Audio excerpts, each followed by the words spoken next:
things with this outside pipe here. First and foremost, you can use pipe insulation like this. You can buy it in any do-it-yourself center.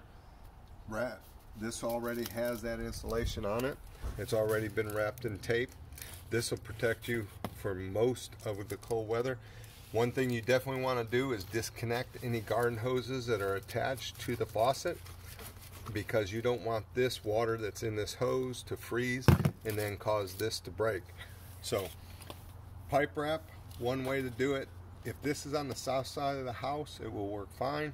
If this is on the north side of the house, I would strongly recommend that you take a towel, a quilt, a blanket, anything from inside the house, and you don't have to worry about it. It won't get ruined. All you're doing is putting a blanket around this piece of pipe. And then what you want to do is take plastic and put a rain jacket on top of the insulator, because this is going to keep this from getting wet. Because once this gets wet, this pipe's going to freeze, because it's no different than the pipe being wrapped in an ice cube. So you definitely want to put plastic over the top of it.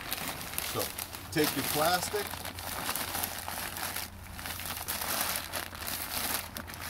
you can wrap it around the faucet. You can take your garden hose and lay over the top of this like this to keep it in place. If you don't have that and you want to, you can use gray tape, black tape, and do the same. All you got to do is keep it on, keep this plastic on top of this during the freeze.